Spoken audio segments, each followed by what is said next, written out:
Hey riders, is this the end of Harley-Davidson as we know it? The once mighty American icon is in free fall, reporting a staggering $116.9 million in losses in Q4 2024, with stock prices sinking and even the most loyal riders walking away.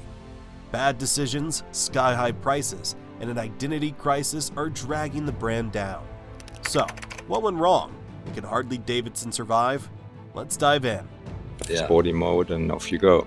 Yeah. Absolutely. We've seen a lot of the young guys getting off their diners and wanting to get on touring bikes and go on trips like we do. And it's exactly, we wanted to make sure, yes, touring is for touring, but we also wanted to give it a sporty angle for the next generation of riders that are into performance, which is a trend we saw in the early 2020s at Born Free. Under CEO Jochen Zeitz, Harley set its sight on a younger, more diverse audience. The goal was to modernize the brand and appeal to the sporty yet environmentally conscious, tech-savvy generation. That meant smaller, lighter bikes. That meant electric motorcycles. That meant a shift away from the raw, rebellious spirit that had made Harley great in the first place. The most controversial of these moves was the Livewire, an all-electric Harley designed to compete in the emerging EV market. For hardcore Harley fans, this was a slap in the face. The Livewire was silent, no signature rumble, no visceral engine vibrations, no soul. It wasn't just about nostalgia, it was about what Harley represented. The brand had always stood for freedom, raw power, and the open road. Taking away the sound and feel of a Harley was like taking the fangs out of a tiger. On top of that, the Livewire came with a price tag of nearly $30,000. Who was this bike even for? The very audience Harley was targeting, young urban riders, couldn't afford it, and the traditional Harley crowd wanted nothing to do with it. Harley-Davidson Inc. reported its fourth quarter 2024 financial results, with consolidated revenue declining by 34.7% to $687.61 million. Harley-Davidson wasn't just a motorcycle company, it was a way of life. Owning a Harley meant more than just having a bike. It meant you were part of an exclusive club, a brotherhood bonded by the roar of a V-twin engine and the freedom of the open road. This wasn't just any machine, it was the American dream on two wheels, a rolling piece of history that connected generations of riders. Let's talk about where it came from. In this photo, taken in Hartford, Wisconsin, as Schmidt was leaving to serve in World War II. Well, I don't remember all the people. The roots of Harley's dominance stretches back all the way to the post-World War II era. Returning soldiers hungry for adventure and camaraderie found their calling in Harley's steel-framed beasts. These weren't just bikes, they were a statement. Riders chopped and customized them, creating a style that became the foundation of the outlaw biker image. The Harley name became synonymous with rebellion, independence, and raw power. Whether it was the roaring choppers of Easy Rider or the real-life motorcycle clubs that ruled the highways, Harley embodied the spirit of the American outlaw. By the 1980s, the brand had hit a rough patch, struggling to compete with more reliable and affordable Japanese bikes. But Harley fought back, reclaiming its crown with the help of aggressive marketing, classic styling, and of course, pure nostalgia. The Reagan administration even imposed a 49% tariff on Japanese motorcycles over 750cc to give Harley breathing room, a move that cemented its status as a protected American icon. With that safety net, Harley refined its designs, doubled down on its heritage, and rebuilt its reputation as the ultimate cruising machine. Which brings us to 2010 and Harley's state then. Harley-Davidson had been on top of the world for decades, but when the 2010s rolled around, the cracks started to show. Sales began to stagnate. The baby boomers, Harley's most loyal customers, were getting older and riding less. New riders weren't interested in heavy, expensive cruisers. Instead of sticking to what it did best, Harley decided to change course. Let's see what trouble they got themselves into. Harley-Davidson's financial troubles weren't just about selling fewer bikes.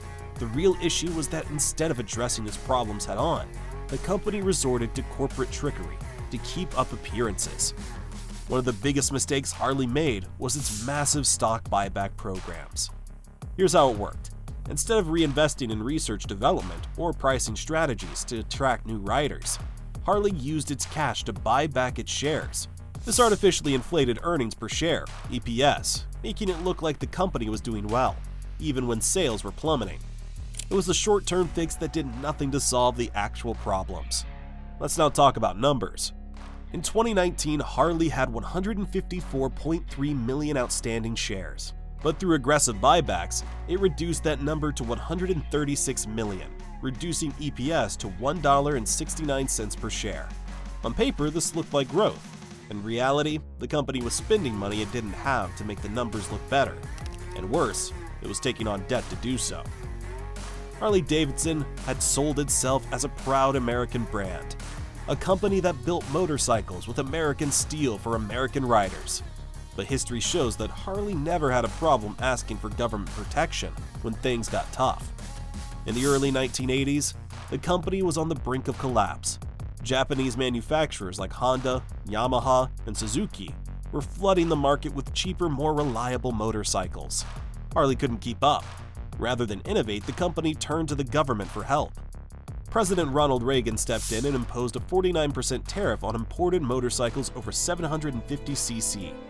This gave Harley a shield against foreign competition, allowing it to rebuild itself into the dominant force it became in the 1990s and early 2000s. But do you know what came next? The Trump era. With Trump as president, Harley found itself on the wrong side of a new trade war. In 2018, Donald Trump's administration imposed tariffs on imported steel and aluminum, hoping to protect American manufacturing jobs. But these tariffs backfired on Harley. The cost of raw materials skyrocketed, making it more expensive to produce motorcycles in the US. At the same time, the European Union retaliated by slapping tariffs on American motorcycles, raising the price of Harleys overseas. Europe was Harley's second biggest market, and this hit the company hard. Harley had two choices: eat the cost and lose profits, or find a way around the tariffs. What do you think? Harley chose the second option. The company decided to shift production overseas, building bikes in India, Brazil, and Thailand to avoid heavy import tax. This was a practical business decision, but for many loyal Harley riders, it felt like a betrayal. The brand that had built its reputation on being made in America was now being made in foreign countries. This wasn't just about economics, it was about identity. What do you think of this decision? For decades, Harley-Davidson had a fan base unlike any other. This wasn't just about selling motorcycles, it was about selling an experience, a culture, a lifestyle. People didn't just buy Harleys, they became part of a brotherhood. The company's success was built on deep emotional connections with its riders. But in recent years, even the most hardcore Harley fans have started walking away. Let's see what these fans have to say about Harley-Davidson. Navy veteran Donnie Semega, a lifelong Harley rider, looked at the company's 2025 models and barely recognized them. He said they look like a mix between BMWs and Indians, with only the Harley logo on the tank to remind you what brand you were riding. This wasn't just his opinion. Many veteran riders have been complaining that Harley has lost its identity. The classic cruiser style and unmistakable V-twin rumble, the raw simplicity of the machines, those things are fading. Instead, Harley is chasing trends, adding modern features and sleek designs that feel out of place for a company that built its reputation on tradition. Harley-Davidson is in trouble. Sales are declining, stock prices are dropping, and brand loyalty is fading. The company's leadership has made mistake after mistake, chasing trends instead of staying true to its roots.